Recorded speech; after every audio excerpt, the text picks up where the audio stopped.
Welcome to Games Month at Kickstarter. So I am going to, for the next hour or so, hopefully less than an hour, I am going to blast you with a metaphorical fire hose of information. So I hope you brought your raincoats. And then we'll take some questions, but then we'll also move over to our incredibly rad gallery, which is full of super sweet indie games that were funded on Kickstarter. And we can hang out there for a while and have frosty beverages, and you can ask me more questions. All right? Cool. Woo! Does anyone know what Kickstarter is? Let me just ask you all a few questions before I start. So, okay. The rest of you, I'm a little curious what you're doing here. Is anyone backed a project on Kickstarter here? Most of you, that's cool. No judgments on that one. Are any of you looking to create a project on Kickstarter? Cool. Most of you. Did anyone not raise their hand? Either one. And are all of you games people? Or is anyone not a games person here? Okay, because I'm not going to say anything that's interesting to you if you're not a games person today. I've made a very specific kind of high-octane games presentation for you all, so I hope you enjoy it. Now, so to answer some unasked questions, I'm Luke. I work at Kickstarter. I'm the games guy at Kickstarter. You can see I back a lot of projects. I back 205 projects, which is crazy. But I still can't find it in my heart to back a theater project. What is wrong with me? What kind of cruel, cold-hearted person am I to not back a theater project out of 205 projects? But you can see I do back a variety of projects, music projects and art projects and lots of games projects. If you haven't seen Hyde, by the way, go check out Hyde. It's really cool. Okay, I also am a creator. In my 2 lives, I have created and funded 4 projects, 2 games, a board game, an RPG, and then in my other life, with my comics imprint, I have funded 2 graphic novels on Kickstarter. I'm not an artist. I didn't draw them or write them, but I'm a comics publisher because I'm a crazy person. All right. So just so you get a sense, I am one of you. I am deeply sympathetic to you and what it is that you do, and I really, truly want to help you guys get your games funded. So, but now in order for me to take you on the journey that I want to take you on, we need to go back in time to October 2014. And we need to talk about a little bit of history from last year. And I'm sure you've all forgotten this, but I would feel remiss if I did not mention that the world ended on October 2014. Gamma Sutra, very reputable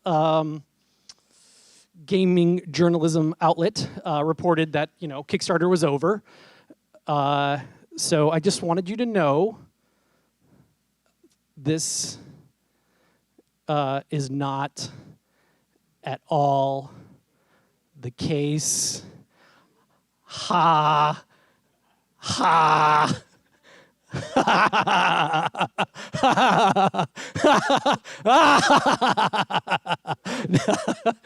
So things are fine on Kickstarter. So the quote, by the way, does anyone know the quote? The quote is, this report of my death was an exaggeration, which is hilarious how misquoted he is for that. It's a very chill quote, especially for Mark Twain. Anyway, so Kickstarter, I just want to, as you're thinking about your game, you might think, well, is Kickstarter right for me? Is Kickstarter doing okay? And so we're going to show you some numbers. You're not going to just take my word for it. I'm not just going to show you 6 or 12 fancy projects. We're going to talk brass tacks. I promised knowledge, I give knowledge. So, 2011, look at that. Look at tiny little 2011. Oh, the days of yesteryear. So you can see that we've been growing steadily as far as successful projects go. We have a saying on my team called big and tiny, and it's great. It describes miniatures. Like miniatures are big and tiny, right? They're tiny, but they have really big guns and stuff like that. So they're big and tiny. But Kickstarter is also big and tiny, right? Kickstarter is, we're a small platform and we're a small company. And honestly, 1,900 games funded in 2014. Is that a lot? Probably not. But at the same time, it's a fucking lot of games. It's hard to play 1,900 games in your life. So how are we doing in 2015? Bam, we're doing great. So halfway through the year, we're on track to grow again as far as successful projects go. But this leads us to our rough success rate there. So with 10,077 successful projects and the number of projects that have launched and not been successful, our success rate is historically about 30%. Sometimes a little higher, sometimes a little lower, kind of wavers. And this is across all of the gaming categories, all the subcategories. Gaming hardware and video games and tabletop games. Some of those categories are a little lower, some of them are a little higher. I will tell you that video games is a tough, tough world for success.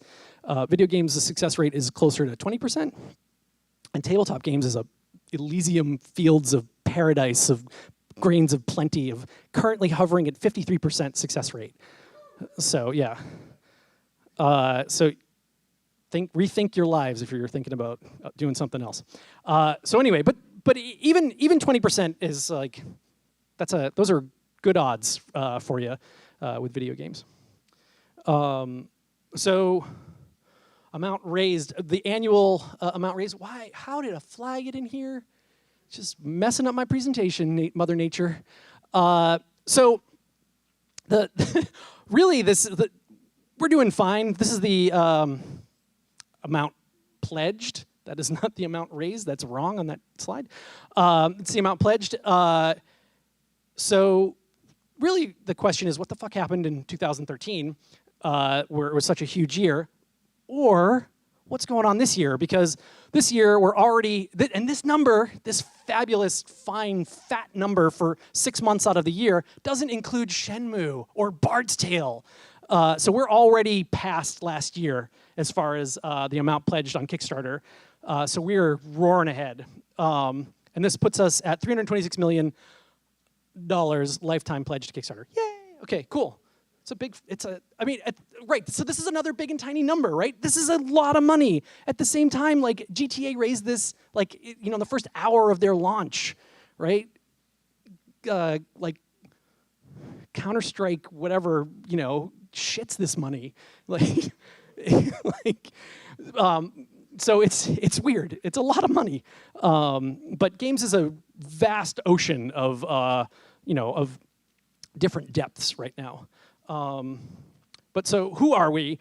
So as you can see, we've been we've had a pretty steady backer count for 2012 and 2014, but again we had a spike in 2013. So was it a spike in 2013 or was it a drop in 2014? Well, this year, not including Shenmue's 50 and Bard's Tale's 20 or whatever, we're at 622. So things are good. Things are moving ahead. Can I take questions at the end? Is that okay? Write them down. You should have a little notebook. You're a game designer. Okay, so there you go. There's the kind of big marquee number slides. Lots of numbers, yay. Okay, Luke, we believe you, I hope, maybe. So I promised, though, also in my write-up for this that I would bust some myths. So yeah, let us.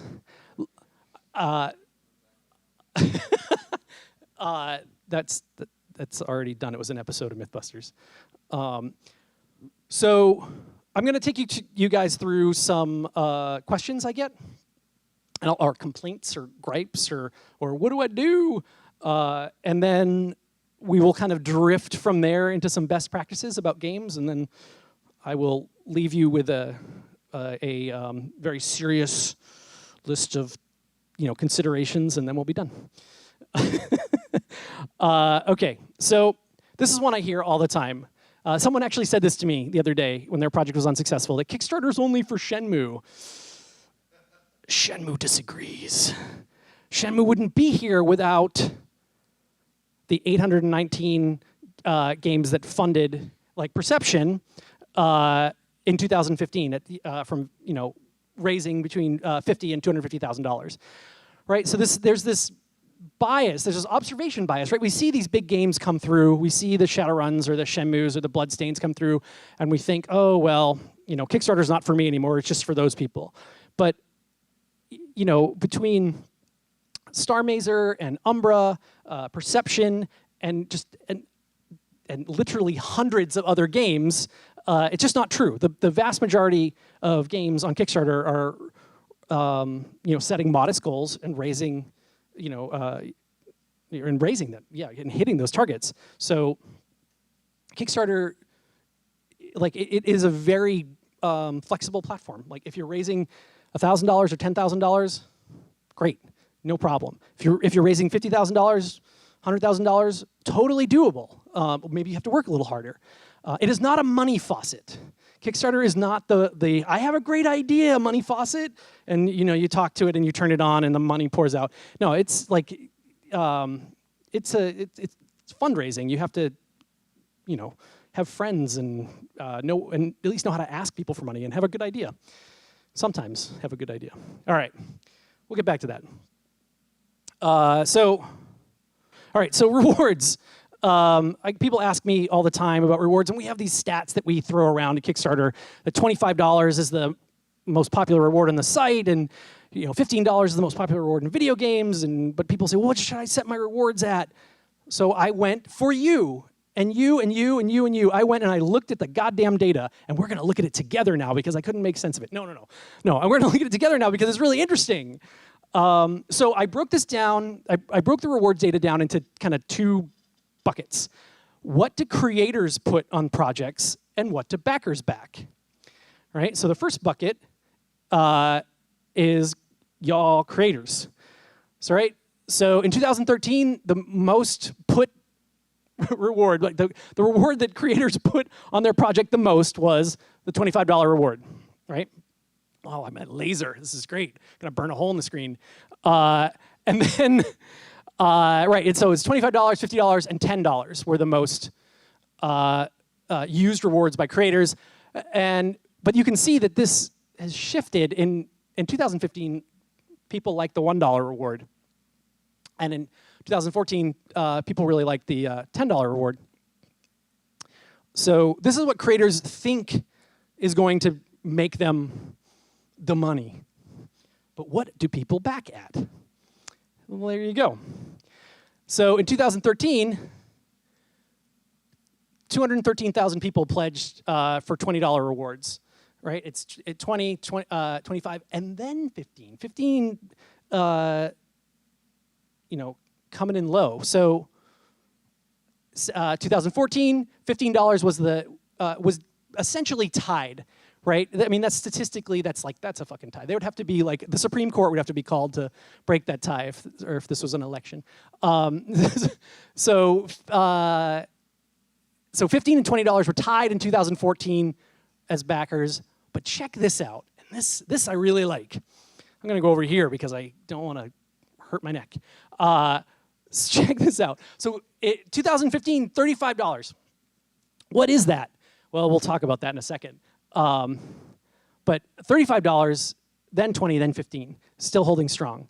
But that's nice, like that, because our costs increase over time. People need to be paid a little bit more because their expenses go up, your fees at the factory go up, licenses increase in price. So that's really nice. That's a happy number. But let us talk about that number and the $15 number because they have a very big significance on Kickstarter. Yeah. So the Double Fine moment. Does anybody not know Double Fine here? Okay, good. Thank you all. So March 2012, Tim Schafer, this dude, he makes games, he launches a project in Kickstarter. And if you ever meet Tim at an event, if you ever take your game out to shows and he's there, thank him. Because I also looked into this, into these numbers, and this is the moment that games take off on Kickstarter.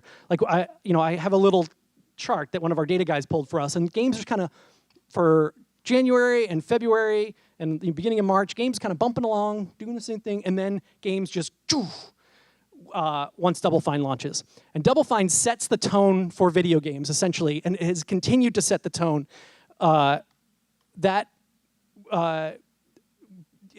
Excuse me, it's continued to set the tone with that project because of the $15 reward.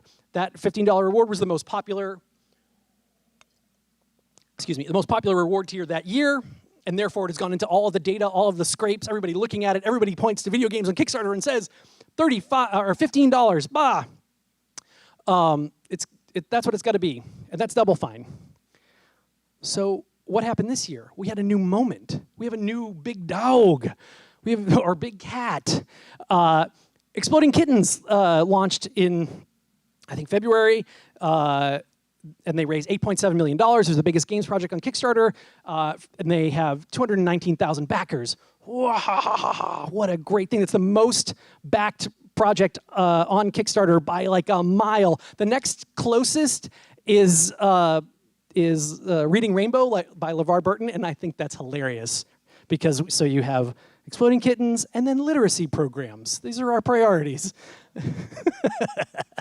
Anyway, so you have the, so I'm hoping this year that we go past the Double Fine effect into the Exploding Kittens effect, where you all can start asking more reasonable numbers, reasonable pledge levels for your game. And what I've seen, Bard's Tale's not asking $15 for their game. Bloodstained, they're not asking $15.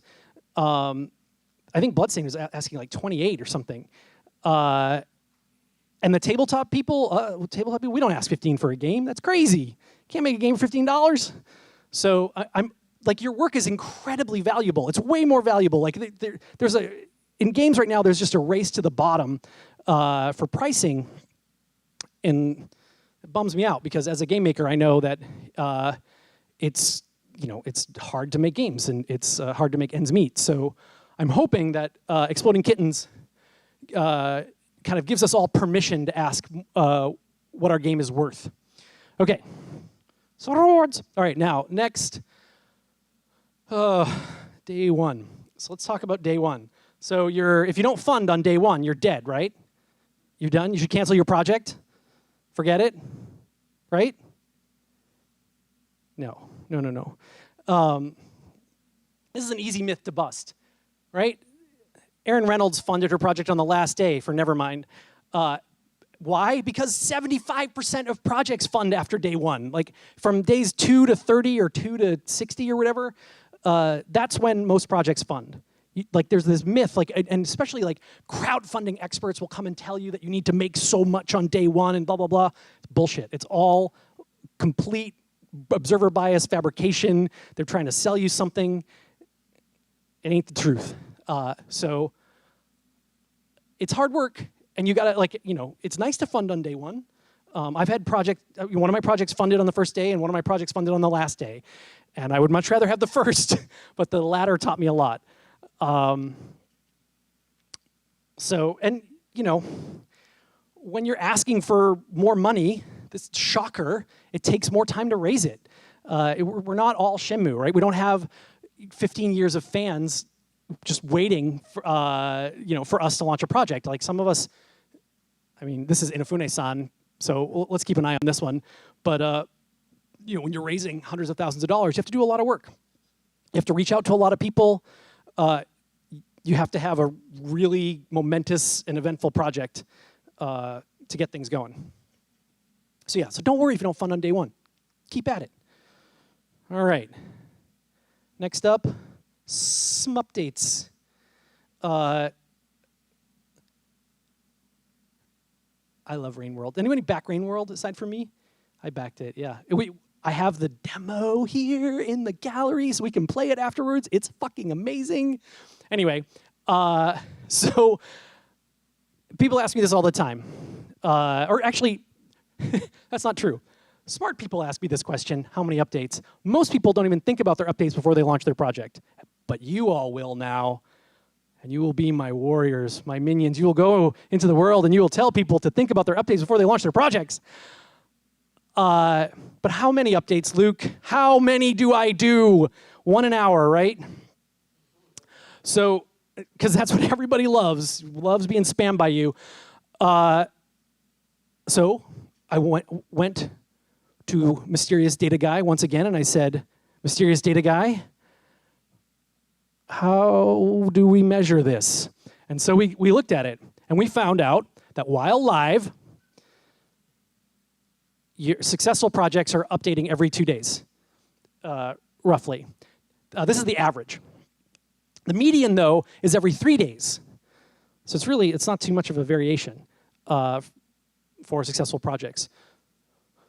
So for you, think about 8 delicious, irresistible pieces of story or content or whatever you want to call it that you can add to your project as you go. These shouldn't be, hey, we need more money.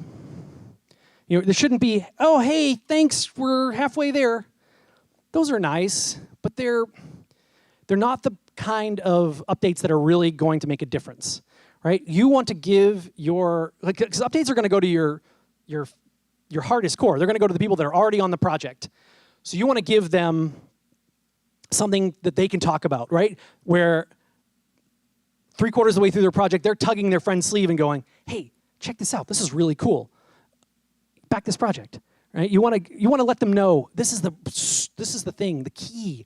Updates give you the chance to let everyone know that you care more about your project than they do.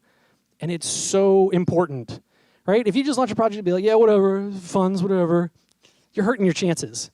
You know, you need to show your most ardent, crazy, hardcore fans, and you all have at least one, that you care more than they do. And updates are a great way to do that. So yeah, so think about 8 things that you can post, 8 little bits of story that you can add to your project. Interesting little like Harper's Bazaar factotum here. So Hyperlight Drifter, another one of my favorite projects. Another project that really changed the way we see video games projects on Kickstarter. On September 13th, 2013, they updated 7 times. I was just found this out as I was digging around for data. Maybe that's a little too much. They were a little excited, and their updates were everything from like, you know, oh, we're $20,000 to, you know, oh, here's a new GIF. God, their GIFs are so good though. What is happening there? Wait, can you see it here? There's a little dude in there, like somewhere around here, who gets shot by the little robot there right before he gets blown up. And I always like to think, as I watch this, because I've watched this GIF many times, that he's having the worst day out of all of them. Anyway, but Hyperlight, did anyone back Hyperlight aside from me? Yeah, it's a good project, worth going and looking at. So Hyperlight actually is a kind of a milestone project as well. Excuse me.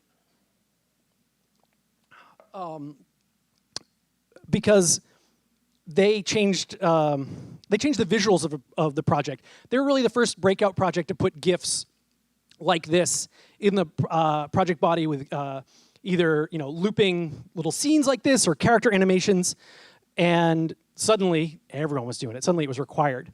They may not have been the very first, but they were the first project to really bring the visibility to this kind of style of visuals on a project, and it just looks great. I mean, I remember the reaction internally. We were all just like, "Whoa!"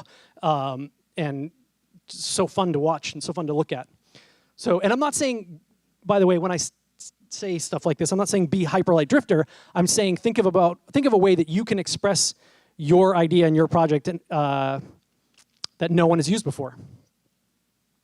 All right, let's talk about your video. Right? Your video should be feature length, right? You should be shooting 120 minutes of final footage, right? Yes? 120-minute video to tell your life story? Who watches the videos? Who watches, okay, pretty good. All of the video? The whole thing through? I've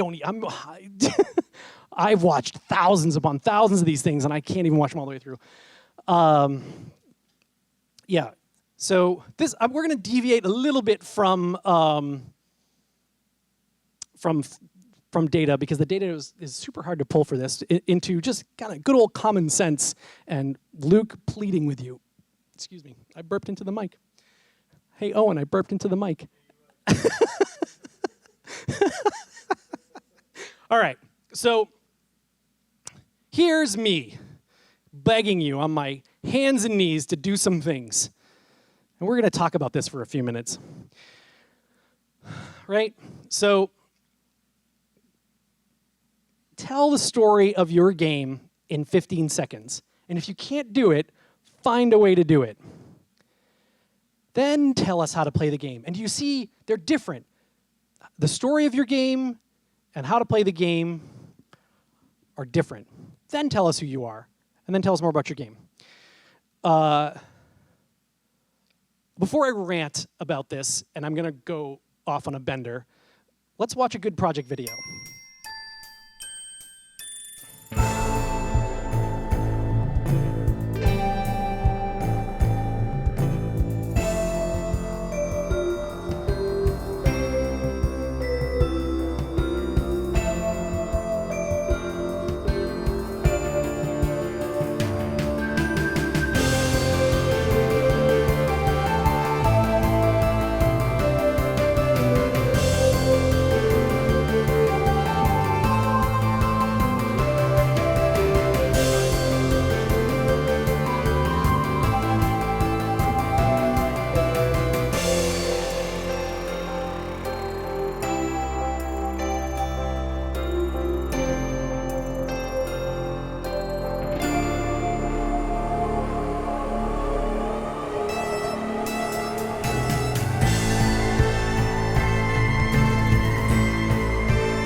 Yeah.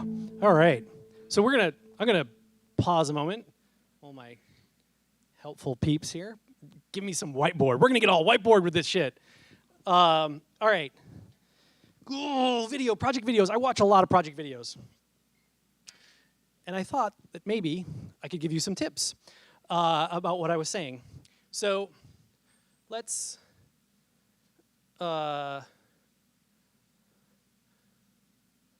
So that video, Night in the Woods, whether you like the game or not, or you like the style or not, it's a good project video. It's about 2 minutes to the second, maybe a little bit over, and it does almost everything that I recommend. It's funny. It actually breaks one of my rules. All right. So what I said was, in the first 15 seconds, give me the story. So what do I mean by story? I don't mean the background. I don't mean about your world. I mean that gameplay is actually very hard to walk somebody into cold. But all of your games have some kind of narrative or through line through them that describes what they are. I was in Berlin recently, and a project creator showed me his video, and it was fucking perfect. Right? His game is a local multiplayer space shooter, right? So you're 3D space shooter. What are those like? If I put those words up there, you'd be like next. But in the first 15 seconds of his video, he has a little ship flying around, pew pew pewing, right? It's 15 seconds of pew pew explosion, and it's fucking great. And so I'm thinking in my head, okay, how do you play the game, right? Because that's what we see. We get excited about the idea of the game, and then we think, okay, how do I play that? And then it's beautiful. He cuts right away to gameplay for 15 seconds, and then so then it's a split screen, and there's little ships flying around. Look at they're all little shapes, and they're pew pewing and pew pewing and pew pew and pew pew. Yeah, that guy's not shooting anybody. So this is the difference between story and gameplay. Story is like, what is this, right? How can you best express the cool core concept of what your game is? Do it in 15 seconds. I know you can do it. I know you can do it because I've seen other people do it. And then show me how to play the game. Do not, please. I'm not telling you.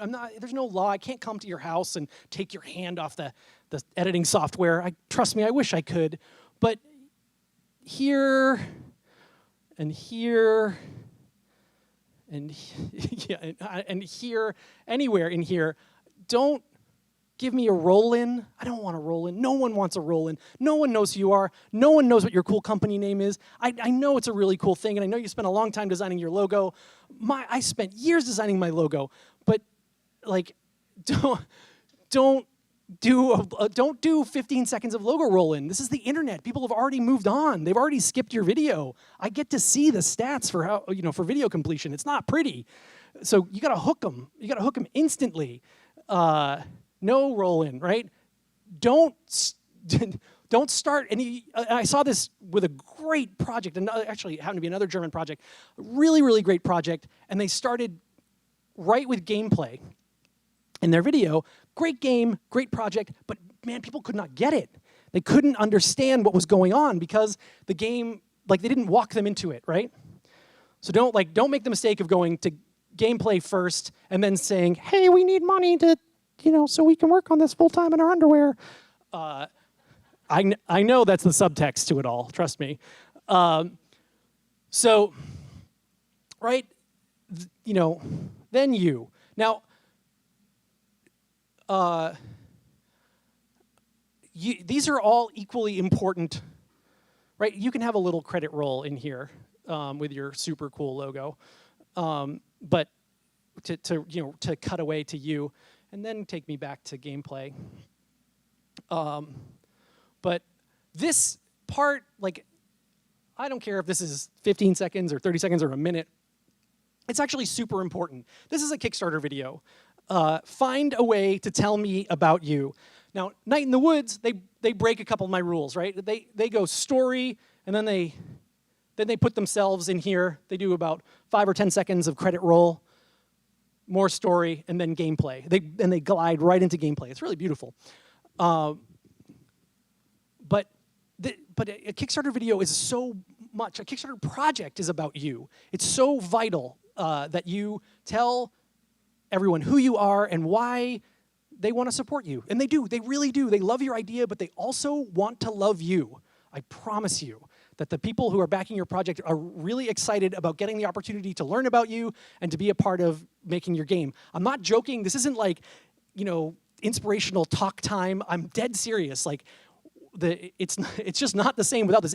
It's a weird product pitch without this. You put yourself into it, and suddenly it's, oh, this is a person making something. I get it. So yeah. There you go. You get my fire hose of video rant. 2 minutes. Also, the thing that 2 minutes does is it limits your exposure. I don't want to hear you guys spending $5,000 or $10,000 on a project video. You don't have to. I've seen great project videos made with just an iPhone, though you can consider sound. You can get a microphone. Microphones aren't that expensive. Sound, sound is probably more important on the internet than video, but yeah, just shoot outside in natural sunlight. If it's going to be about you and you don't have any good lights. But yeah, keep it simple. People ask me, should I hire this expensive video company for $15,000 or $20,000? And I'm like, no, Jesus. Find another way. But yeah, 2 minutes, keep it simple. Show me what's cool about your game and how to play it. We're off to the races. No guarantees, but, All right, there you go. There's my whiteboard rant for the moment. Okay. Oh, wait, I might be coming back to that. All right, so next up. So video is important. Video is of secondary importance to your project image. I'm not going to spend too much time on this, but it is literally the most important part of your project. Because all of the people who are super busy and who love Kickstarter and are flicking through the site and looking at dozens of projects a day, they're looking for project images. They're scanning. And this isn't me. I'm not sneakily talking about, Luke. I know super backers, and they tell me what they look for. And project image, it's all about the project image, something eye-catching in the project image. Now, that's the taste of content is different, But considerations are, of course, don't forget that your project image will double as a thumbnail. We don't have a place to upload like the main image and then a thumbnail. So you have to be able to reduce it. So make sure it's readable. Don't have any fine text that's super key to understanding what the project is if it can't be reduced. Try to have something in the image very clear. And here, this is me on my knees. I'm begging you, please, God, don't add any badges to your project image because I never hear the fucking end to it. And it's here. But this is why. Look at how beautiful those project images are. Not one of them has a staff pick badge. They were all staff picks. Like none of them say like, ending soon. Please help. Look at God, you're making a game. Like just be confident and rest on the beauty and the art of what you're making. So these are, it's funny, it shows my taste though, right? Look at how dark these are. Like I had to actually, I had to go and look for like brighter images, and this is all I could do. You know, but still they pop, right? It's knockout type on dark. Even when reduced, you're gonna be able to read this stuff. This is the one it's funny, you can't actually read the Fist of Awesome stuff when it's small, but then you're like, is that a dude punching a bear? So it totally works. But yeah, think about your project image. Also, you know, if you want to talk about image composition, in general, you want to always think about an image in thirds. Like Dwarven Forge City Builder is pretty classic key. But you know, breaking up your image into thirds and thinking about what can be read or determined in each third. Okay. Doing pretty good. All right. Outreach. All right. So outreach, it's actually my official job is I am on outreach. So I'm like a zombie or a creeper or something. So I go and talk to creators, ask them how they're doing. Outreach is so key, and it's something that I've been doing since day one when I started making games. I'm going to tell you a heartfelt story about me. Seriously, why haven't you started doing outreach yet? When I got started making games a long time ago, 14 or 15 years ago, I had never been to a gaming event in my life. I hadn't been out, and gaming events were a lot worse 14 or 15 years ago. Like there was no PAX. Gen Con was struggling to become what it is today. Local conventions. One of my fondest memories from a local convention, because I decided if I was gonna do it, I was gonna go out. I was gonna go out into the world, and I was gonna go to these events, because this is where you had to go, right? Who else would I go to? And man, I remember being at an event and demoing my game behind a little like waterfall at a hotel, like in the little like grotto atrium area. And on one side of the grotto atrium was was a man dressed in rags, either acting like a Wookiee or a sand person. None of us could tell, but he, you know, doing the stuff there. And on the other side of the grotto area was a wedding. And who were like cringing every time like old dude in rags was going like, this is a good one. But man, right, I promised myself that if I was gonna make games, I was gonna go out, I was going to go to these events, I was gonna talk to people. And it's painful, it's hard. It's, you know, I was shy. My first Gen Con, I refused to pitch my game. I just kind of stood at the back of the booth like this and just was like, and people would be like, Luke, what are you doing? People are looking at your book. And I'd be like, fuck it, if they want it, they can buy it.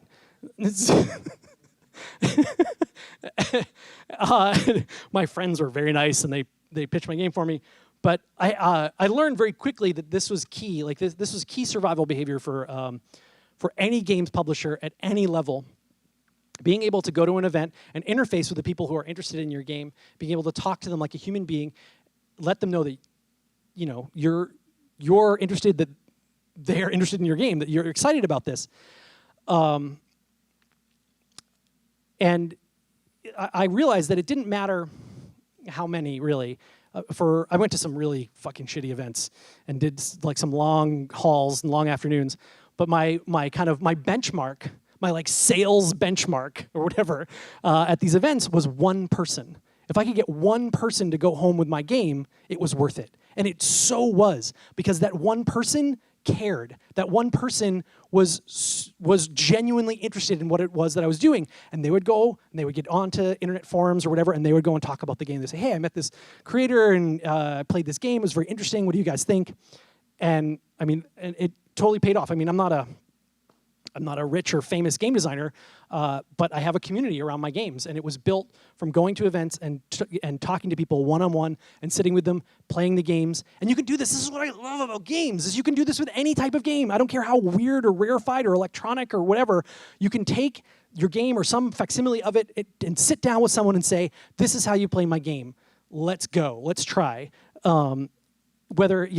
Whether you're shoving your laptop in their face, or whether you're saying, well, it's an art installation, but here we're going to pretend and and move the pieces around on the paper.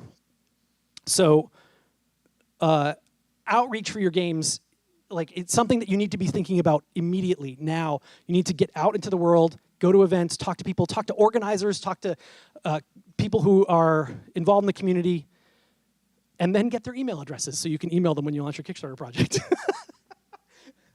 But and like most people, like, I just saw a bunch of games pitches recently, and everybody's outreach plan was start a Twitter account, start a web page, start a Facebook page. Great, you can have a Twitter account with 12 followers. But you have to do both. You need to be existing in the digital world, but you need to do all of your hard groundwork at events. If you're thinking about launching a Kickstarter project, think a year ahead. Like, build your relationships with the press a year ahead so that you're not asking them now, saying, oh God, I really need you to cover this, please. What a terrible position to put everyone in, right? Go and show them the demo, show them the alpha a year ahead of time. Get their honest input. Take their feedback. Maybe they like it, maybe they won't, or maybe they are going to suggest a change. Then you can send it back to them and say, oh, hey, that was a great suggestion you made. I made that change. Check out the game now. Again, it's being a human being, building up these relationships. And of course, with the press, you just can never expect anything. Launching a game isn't news anymore. The boom is on. We are in the middle of the boom. So everybody's launching games. So your game has to be good. It has to be special. You have to be a notable face in a way. And speaking of you are the most important part of this. And I hope I've stressed this enough. I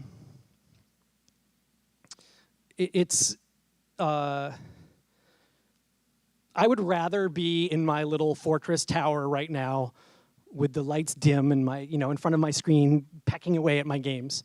Right? I would rather be doing that. Than pretty much anything else in my life. I'd rather be working on my games, but it's just not the reality of things. Like, I have to deal with manufacturers. I have to talk to my community. I have to let them know what's coming out or what we've released or whatever. I have to be talking to my editor. I have to be thinking ahead. I have to be planning for, how we're going to, be releasing games next year, right? It's just, you have to wear all these different hats as a game designer in 2015. It's just the reality of it. So be bold. Be comfortable with yourself. It's okay. Like, you're not going to be good at everything, but you can learn. These are all just skills. There's no like, oh, I'm shy. I can't. I was shy. I used to be super shy. And you just learn. I cared more about my game than I cared about being shy. That was what it came down to for me. It was like, oh, I can sit here and be a jerk and just pretend that I don't care, or I can just, try to talk to someone. But one of the skills that you learn on the road, and that is super hard, is to practice explaining your game just over and over again, and just listen to yourself. This is something that I learned too. Listen to what you're saying to someone and watch their expression. Are they getting it? Are they excited?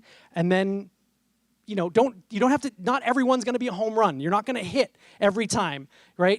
You're going to pitch the game, you're going to be like, it's a laundromat, and there are fish in fish bowls, and people are going to be like, great. And so, it's okay. You try again next time. Refine your pitch.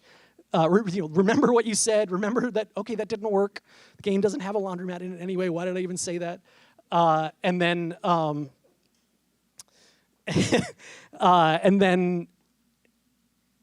just listen to yourself and try to develop that pitch. Try to get it down into a couple sentences. You don't have to be like slick about it and be like, it's Terminator Genesis plus Mad Max Furiosa.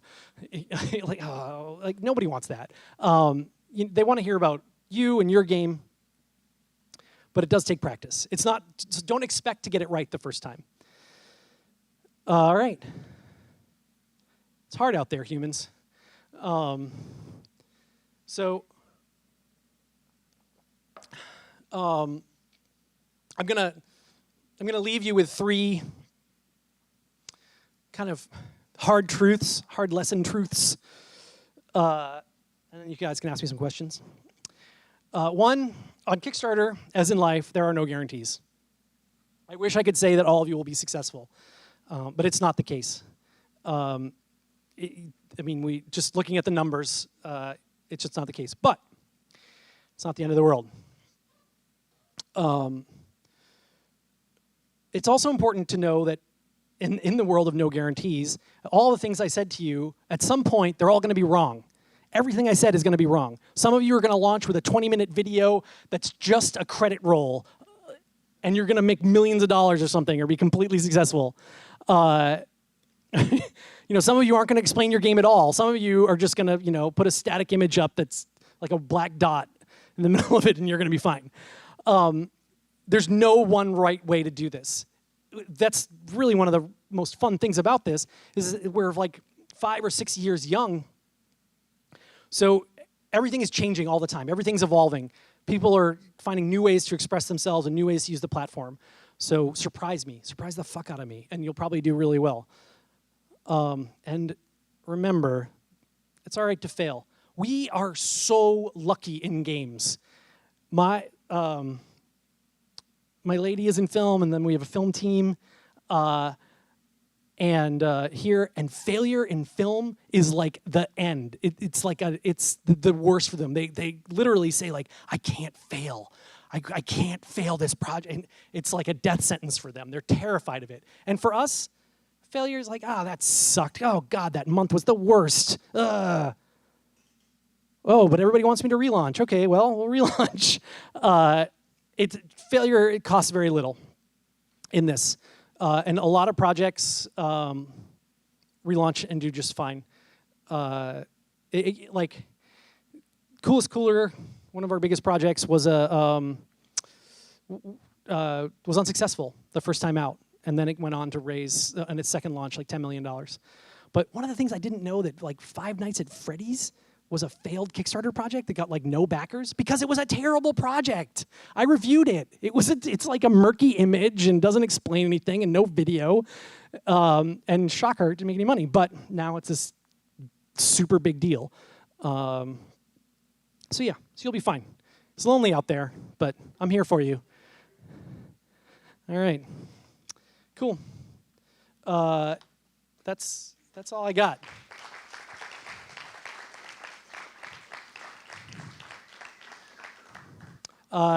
Any questions? Wait, hold on. Let me talk to my production people.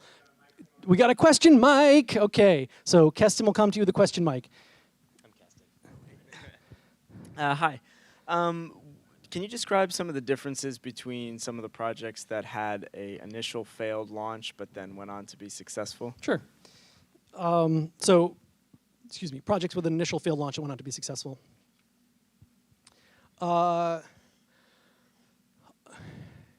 You have 2 things working in your favor when you relaunch. 1, lesson learned. You probably did some stuff wrong, right? You probably maybe priced your reward too high, or didn't put enough information about certain things. Or what I see a lot of is people put too much into a project, right? Maybe you had 2 projects in one. You were going to do an animation and a game. And so your backers are like, but we just want the game. And so you relaunch, you just focus on the game.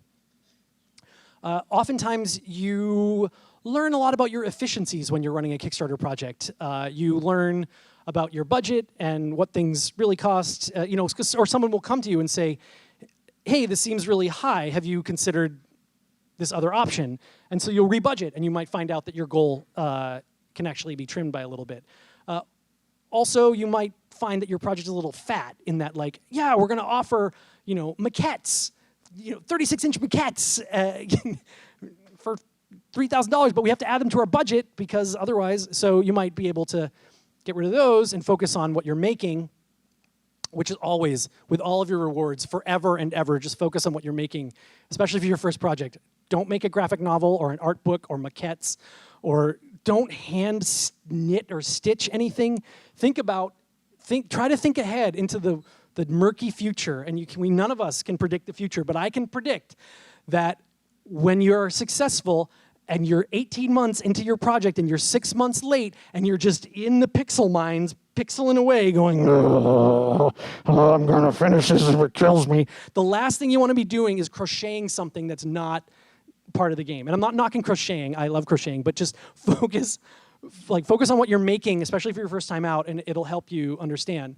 So anyway, to revisit that, redo your budget, trim the fat of your rewards, and just really simplify the project goal overall, and express it more clearly. Those are what I usually see for people who come back and are successful the second time. Back to Keston. Thanks. Thank you. I don't know. Is this on? Yeah, all right. So in your presentation, you talked about staff picks, and that always seemed like kind of a crapshoot to me. Are staff picks just things that you personally pick? Like, what does a staff pick really mean to a creator for a project? What does a staff pick really mean to a creator? Yeah. So how do you determine what projects become staff picks and what goes on the front page for editor picks and all that? Okay. So how do we feature projects? Yeah. So staff picks is one of the ways that we feature projects, and staff picks are exactly what it sounds like. It's somebody inside the company, mainly the editorial team. But somebody inside the company likes the project and promotes it. It gives it, puts it in a little special place on mobile. It kind of elevates it a little bit in our Discover. But there's also, we have 3 newsletters that go out, 4 newsletters now that go out, 3 basically text-only links that go out a week, and then 1 newsletter, which is just 3 projects, which just never gets any games in it, ever. For reasons. There's also a category homepage. There's a games, /games homepage, which has a featured project on it every day as well. So how do you get into the staff pick and the category feature are very much about the guidelines that I told you about today. Like just good project image, good video, something clever, different. It doesn't have, a staff pick doesn't have to be the most grandest, greatest game ever. Just give it a good shot, and try not to put any weird shit on your project image. But yeah, there's really no magic or science to it. It's just is this a cool idea? Does it fit on Kickstarter? And then it gets a nod. I mean, usually somewhere around 60 games are staff picked at any one time, so it's quite a bit of games. I mean, I'm always looking for good stuff. I am constantly combing through games. It's like my little garden. I prune my garden. I kill plants in real life, but I have not killed this category yet, so I think we're doing okay. Does that answer your question? Yeah. Yep. Thank you. Yep. There you go. Thanks. Well, first off, he pretty much asked my question. Sure, but it's a common question. Just to follow up with that, is every game project reviewed as a potential staff pick, or do you get so many that you simply can't look at them all? There are about 600 odd games projects live at any one time. So I would like to say I look at most of them, but I don't. I can't. And we have other people that look at the projects too. So no, not every games project gets eyeballs on it, which is why it's so important not to rely on us. Seriously, we are the least like being on Kickstarter gives you the chance of success, like way more success than not. But aside from that, like your chances of success come from getting 10 backers, 25 backers, or 50 backers. Like you driving those people, like getting your friends, your family, or your community. Like this is why outreach is so important, right? There's such stiff competition for eyeballs right now, just all over the internet, and including on Kickstarter. So this is why it's key for you to come, to your project launch prepared, and not to launch and be like, well, it's on Kickstarter. Kickstarter, it's a great project, everybody. Staff pick it. I mean, I'll try. I'll look for it. But you'll do much better if you are the architect of your own success. And then, so since you already asked a question, my other question is, do you have any recommendations for, let's say you do get a successful project for a perk, what do they call it? Rewards? Yeah, like fulfillment service kind of thing. Oh, fulfillment service. Yeah. I mean, because I hear a lot of times people just get totally bogged down on that side of things. I mean, obviously it's a good problem to have, but there are services that can help with that. And yeah. do you recommend any of those? The better, I mean, I could pop off some names, but go and read the Stone Mayer Games Kickstarter blog. Jamie Stegmaier runs Stone Mayer Games, and he is a Kickstarter saint. And he has written these amazing blog posts about the kind of like production and fulfillment side of Kickstarter projects, especially if you're shipping physical goods. He will help you out. And he talks about domestic and international and all sorts of good stuff like that. Cool, thanks. Yeah. Yeah, I've read Jamie Stegmaier's post. He's actually dedicated a full-time domain to that. I think it's kickstarterlessons.com now. Instead really? It's kickstarterlessons.com? Okay, that's cool. Yeah. And then another question I had was, you've talked a lot about getting projects successful, but I've also heard of some horror stories where projects were too successful. Have you heard of any stories coming back to you that like there was a common thing or trait amongst all these projects where it's like they've gone way over their reach and then it really bit them in the butt? Yeah. Every so often. Mostly this is an issue of the past, the too successful projects. Most everyone knows what they're getting into at this point when they launch a Kickstarter project. I mean, the medicine for this is to just do your homework and just make sure that you have your budgets and you have your budget scaled. Like the what if budget, like, okay, how much does it cost me to make 1,000 of these? Or what happens if I have to work on this for 18 months instead of 12 months? And just you have that costed out. Also, don't add crazy shit to your project in the middle of it while it's running. Just don't. You're going to feel the urge. It's amazing. It's this devil that sits on your shoulder and is like, promise them something crazy. Do it. Do it. Don't do it. It's okay. You're going to be all right. Yeah, maybe the zeros won't be as big at the end of this project run, but you'll be so much happier in 12 months when you're done instead of not done. Done. So much better than not done. That even the devil agrees with me.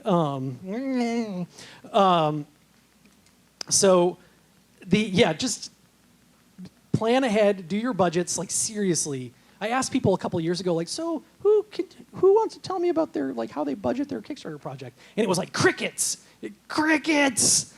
Oh, don't do that. So yeah, just get quotes, talk to people, estimates over budget in padding. Expect to go over budget all the time. Expect things to get more expensive. Expect the U.S. Postal Service to raise the rates on you in the middle of your project, which they just did to me. That's another problem. Don't be late because then the U.S. Postal Service is going to get you.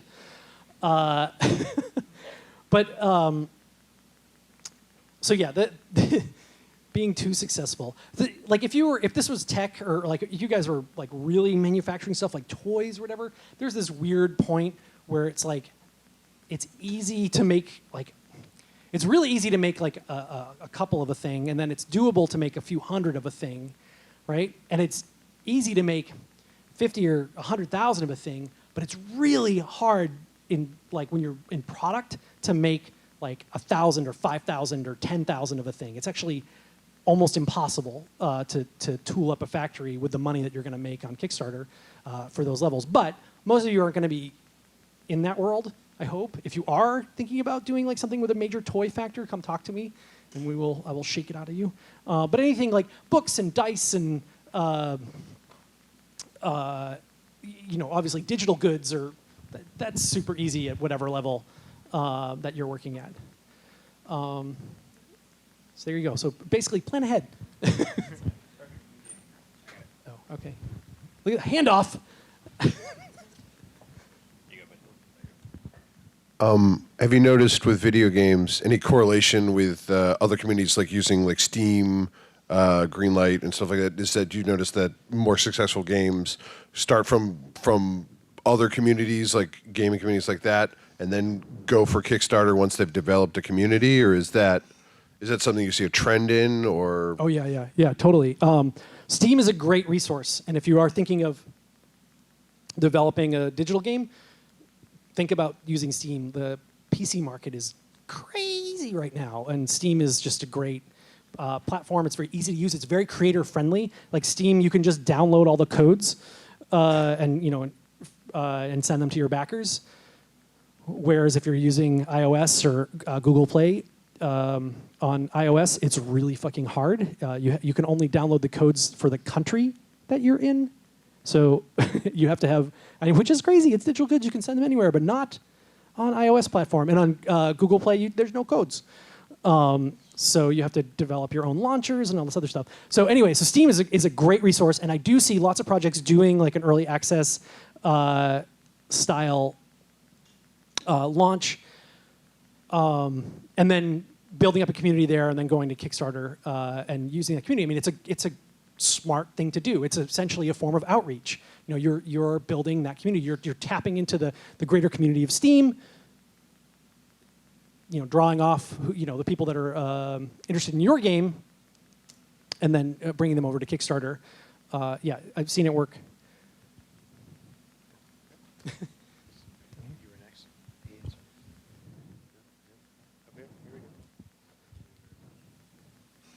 So I'm working nights, weekends, holidays, whenever I can on my thing, and with these jokers over here.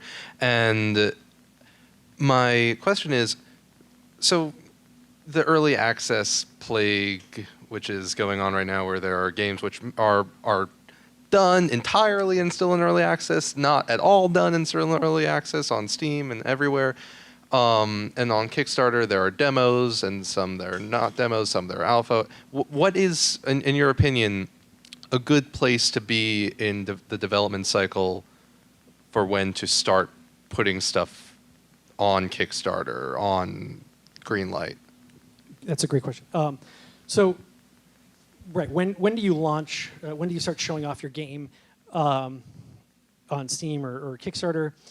First of all, like just in general, be a good creator and be a good steward of your game. You don't fleece people for money, hand them broken shit, and make them mad, just ever at any stage of your game. But that doesn't mean you can't give them broken shit. You just have to give it to them in the right context. So one of my axioms for this is you ask for money when you absolutely need it. When at the last minute of like, okay, we just can't do this anymore, without getting money. I have found that I do not like to have Kickstarter backers breathing down my neck while I'm designing a game. But this is me. Like some people, like some of my friends, they love to design in public, right? They love to show off the whatever art or design or cool thing that they've come up with. It drives me crazy. Like people asking me, when's it going to be done? Where is it? What's going on? I haven't heard from you. And I'm like, just shut up. I want to. I'm in my tower. Trust me, I'm working on it. The devil makes me work on it.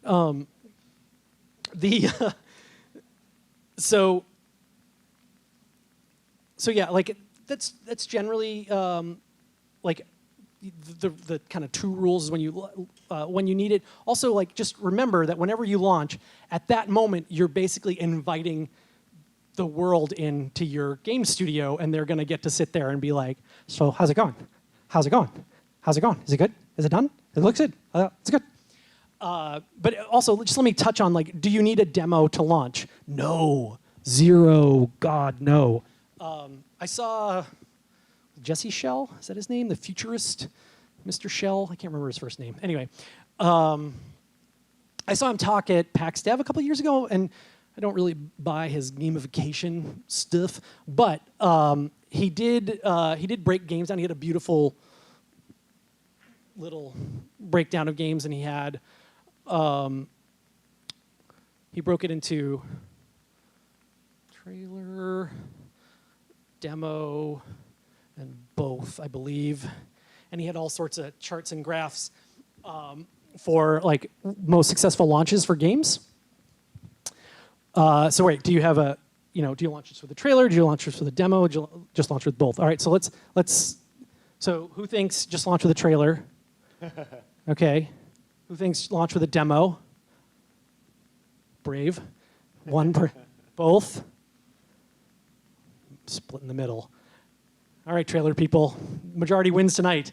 Yeah, according to Shell's research, the trailer's where it's at. The trailer is what brings the most successful launches. I kind of get it, especially for a Kickstarter. Especially for a Kickstarter, because you're asking people to stump money and sit down for a year, right? So you're asking them to be involved in a very different way in the kind of economy of what it is they're making. They're not even just pre-ordering for 3 months and then getting the game or whatever and getting a fancy edition. It's probably going to be a lot longer than that. So the idea is that you make them hungry and you don't satisfy them. A demo has the really strange side effect of scratching the itch, right? Of somebody saying, oh, that game looks really cool. Oh, play the first level. It's all right.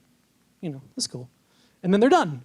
Whereas the trailer keeps the anticipation high, and then you can tease them with more trailers and things like that. So just as a corollary to that, like, don't think that you absolutely have to, be demo ready to launch. I mean, some people launch with demos and it's fine, but Mr. Futurist Shell there says trailer's the way to go, so you can kind of give yourself a break. All right, more questions. Two more. Owen says 2 more. There you go, sir. All right, so I guess here and here.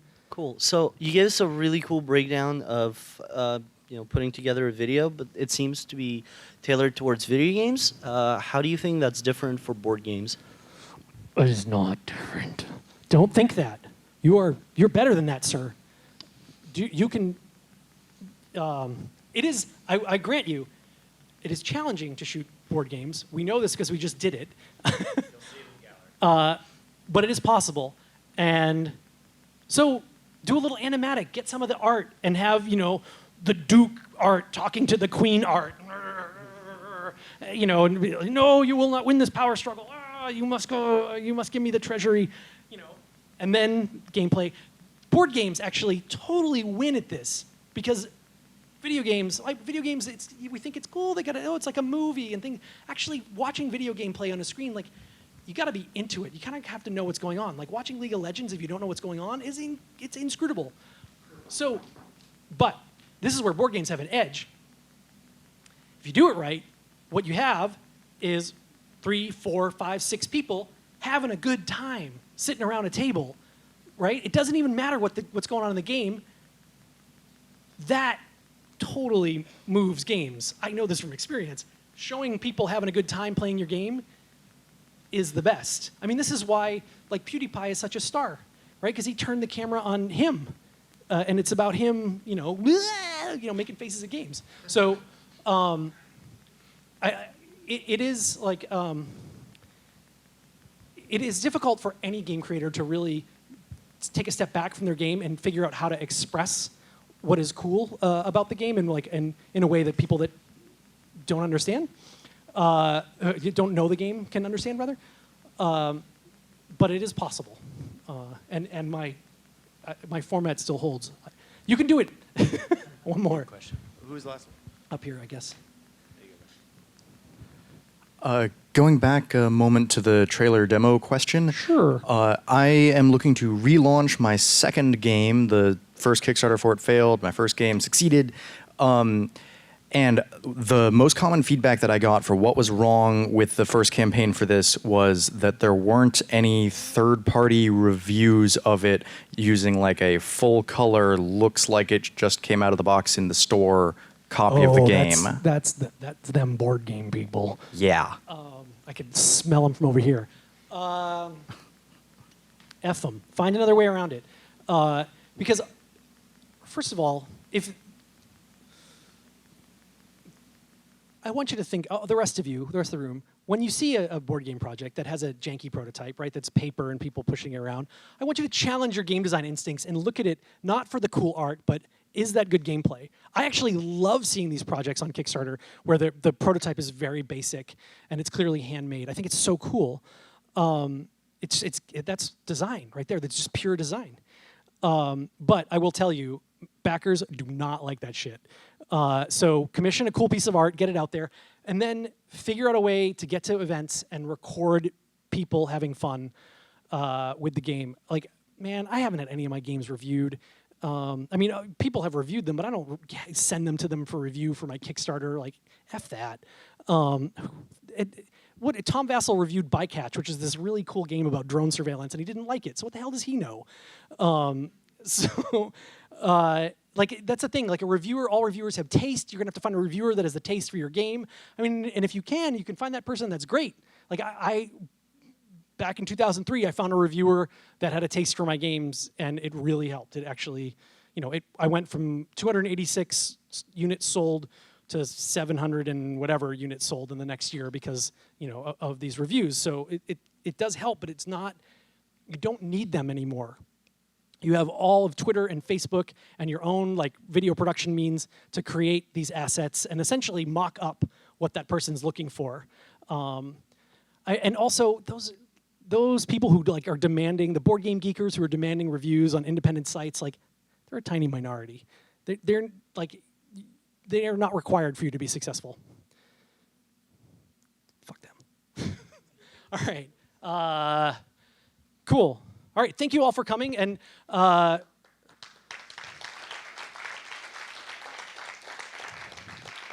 so just a couple things before you take off.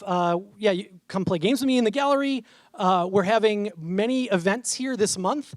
We are going to have a come out and play event, so you'll be able to come through this space and play a bunch of really cool party, social, locative games all through here on the 18th. And then on the 23rd, we'll be having a Killer Queen tournament. And if you do not know what Killer Queen is, get to a machine and start playing because it's the best game ever. And on the 27th, we're having another talk here, which I will moderate, about organizing communities around games. So if you're into that, it's going to be rad. Anyway, I will answer more questions in the gallery. Thank you all.